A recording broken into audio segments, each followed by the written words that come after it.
What did Charles Bronson, Hollywood's toughest action star, really think about his fellow actors? Which legendary performer did he say didn't act, he just existed? And why did Bronson respect a man he had a famously competitive rivalry with? Stay tuned, because the answers reveal everything about what made Bronson himself a legend. Charles Bronson wasn't a man of many words. Known for his steel-eyed presence and that rugged, weathered face that could dominate a scene with just a look, he rarely opened up in interviews. But when asked once about the actors he respected most in Hollywood, something remarkable happened. This notoriously private, tough-as-nails star gave a surprisingly candid answer that revealed the values he held most dear: grit, authenticity, and unwavering dedication to the craft. Before we dive into his fascinating list, let's understand the man behind the legend. Born Charles Dennis Bukinski on November 3, 1921, in Ehrenfeld, Pennsylvania, Bronson was the 11th of 15 children in a Lithuanian immigrant family. His childhood was marked by crushing poverty and the brutal life of Pennsylvania's coal mining regions. After his father's death, young Charles worked in the mines himself, doing backbreaking labor to help support his massive family. These experiences forged both his physical toughness and that stoic presence that would later make him unforgettable on screen. During World War II, Bronson served as an aerial gunner in the United States Army Air Forces, flying combat missions in the Pacific Theater and earning decorations for his service. This military background instilled a discipline and resilience that became his trademark quiet strength. After the war, he used the GI Bill to study acting at the Pasadena Playhouse in California, starting from the bottom with bit parts in films like House of Wax in 1953 and Apache in 1954. His breakthrough came with iconic roles in The Magnificent Seven in 1960, where he played Bernardo O'Reilly, and The Great Escape in 1963, where he portrayed Danny the Tunnel King Valinsky. His ability to bring humanity to stoic characters won audiences worldwide.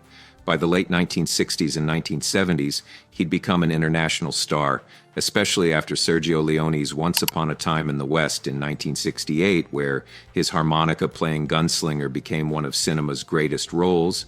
Then came Death Wish in 1974, where his vigilante character Paul Kersey made him America's ultimate avenger. He appeared in countless classics, including The Dirty Dozen in 1967, Hard Times in 1975, and The Mechanic in 1972, each performance carrying his hallmark of restraint and understated intensity. But here's what's fascinating. Despite playing these lone wolf characters, Bronson deeply admired specific actors. So who made his exclusive list of 7? And what does it tell us about the man himself? The first name Bronson mentioned was Lee Marvin, his co-star from The Dirty Dozen. Bronson said, "Lee was a soldier, plain and simple. He didn't just play a tough guy, he lived it. He carried the war with him, and that gave him a weight most actors can only dream about. When he walked into a scene, you believed him because he believed himself." Bronson respected Marvin's no-nonsense approach, his refusal to sugarcoat anything, and that raw presence that dominated the screen without effort. The two shared a mutual understanding that came from real-world toughness, not Hollywood pretense. Next came Steve McQueen, with whom Bronson had a famously competitive friendship. Now, these two had serious rivalry, particularly when both were up for leading man parts. But Bronson explained, "Steve and I had our differences, but I respected him. He had that hunger in his eyes.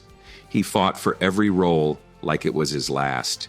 He made the camera his ally, and he had that quiet intensity you can't fake." Despite their legendary competition, Bronson admitted that McQueen's talent and charisma pushed him to be better. Their rivalry was born from mutual respect, the kind that only exists between two alphas who recognize greatness in each other. The third actor was Clint Eastwood. Bronson admired Eastwood's ability to control his own career and build a reputation as both actor and director. Clint was smart, Bronson said. He knew what the audience wanted before the audience did. He had patience, and he had vision. He didn't waste time worrying about being liked. He just worked, and the work lasted. Having spent years in supporting roles before reaching stardom himself, Bronson saw in Eastwood a model of persistence and artistic independence. Eastwood represented the kind of career longevity Bronson himself achieved through smart choices and unwavering dedication. Bronson also named James Coburn, another fellow tough guy who co-starred with him in The Magnificent Seven. Coburn had a style all his own. He was laid back, but underneath you could see the fire. He didn't try to steal a scene, but when he was there, you couldn't take your eyes off him. That's real talent. For Bronson, Coburn embodied the kind of understated strength he admired. Never showy, always authentic. Coburn's cool demeanor masked a ferocious talent that knew exactly when to strike. Gregory Peck. Although the two rarely crossed paths professionally, Bronson held deep admiration for Peck's integrity, both on and off screen. Gregory was dignity, Bronson said. Every role, he carried himself with honor even when the story was dark. He made acting look effortless because he carried the truth inside him. You can't fake that. Bronson, often pegged as a rugged anti-hero, saw in Peck the epitome of Hollywood's classic moral strength. This choice shows that Bronson's respect wasn't limited to tough guys. He appreciated actors who brought moral weight and dignity to their performances. He also included Kirk Douglas, whom he regarded as one of the hardest working men in Hollywood. Kirk never stopped. He had a drive, a fire that burned in every picture he made. He wasn't afraid of looking rough or ugly if the role needed it. That kind of courage is rare. Most men want to be pretty on screen.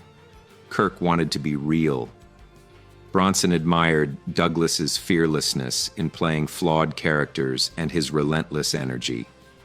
Douglas proved that vanity had no place in true acting, a philosophy Bronson lived by throughout his own career. Finally, Bronson named Robert Mitchum, a man he felt captured the essence of screen presence without effort. Mitchum didn't act, he just existed. That's the hardest thing of all, being natural, being real, letting the audience come to you instead of forcing it. He had that mystery, that edge. I respected that more than anything. For Bronson, Mitchum's casual, almost lazy style wasn't a lack of effort, but a mastery of it, proof that the camera loved honesty more than theatrics. Mitchum represented the ultimate achievement, making it look effortless when it was anything but. So there you have it, Charles Bronson's 7 most respected actors. Each of these actors represented something Bronson valued deeply.